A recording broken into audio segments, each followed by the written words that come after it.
going on, guys? It is Sacred here with another LEGO video, and today I'm going to be showing off 10 LEGO building techniques that nobody will tell you. And yeah, this video isn't going to cover any rock work or terrain techniques just because I plan to make separate videos on each of those topics, but yeah, let's get right into this.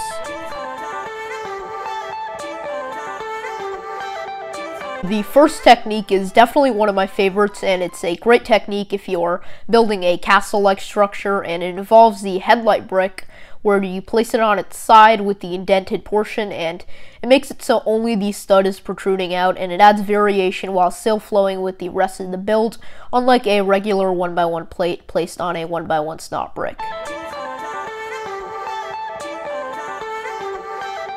Like the first technique, the second one is very good for depth and variation, and is just used to inset your pieces by half a stud. And yeah, all you need are jumper plates, and you just gotta place them vertically on 2 layers of brick, and then you could just build from there, and you could create something really nice looking if you complete the sides and top, and just play around with it and make it suit your build.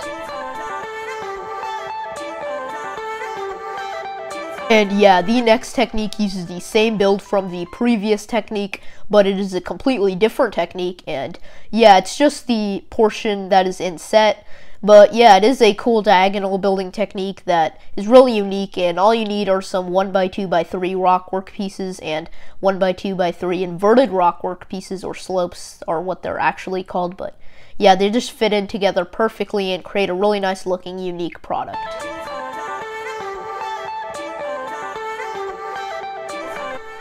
Moving on to the next technique, this one is really useful for outdoorsy type builds, and it is to create a really spiffy looking tree or bush.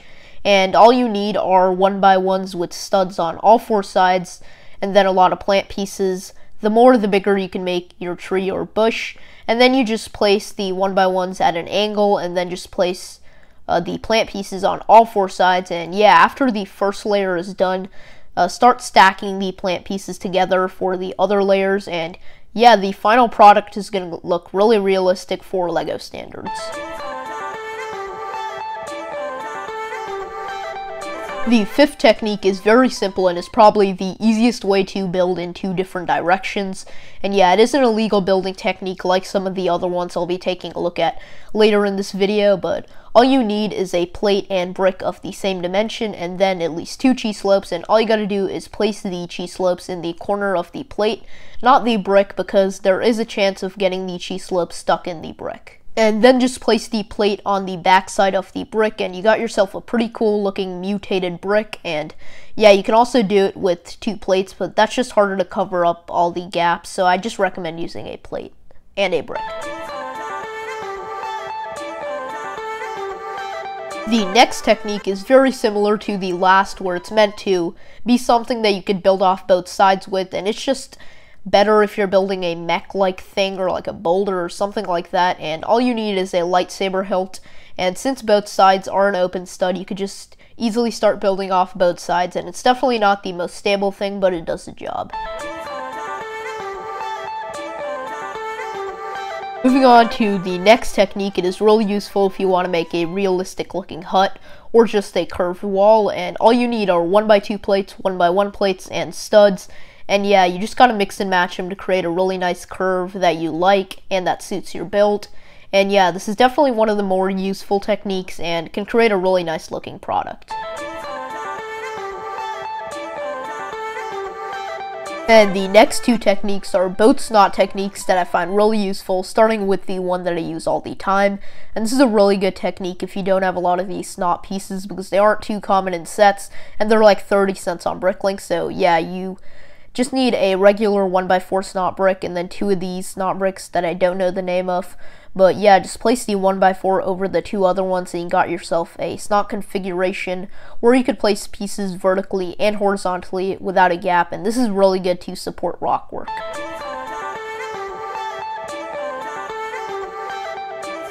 And for the next technique, it is a little more tricky of a snot configuration, and it just utilizes some of the underused snot pieces, being this one. I don't know what the name if it is, but yeah, and then the headlight brick, and all you have to do is place a plate and a brick on 2 headlight bricks, and then place the bracket yeah, that's the name of it. And yeah, just place that on top, and then place a plate in the headlight brick and in the studs of the headlight brick, and yeah, this just makes it completely aligned, flush, and ready to use.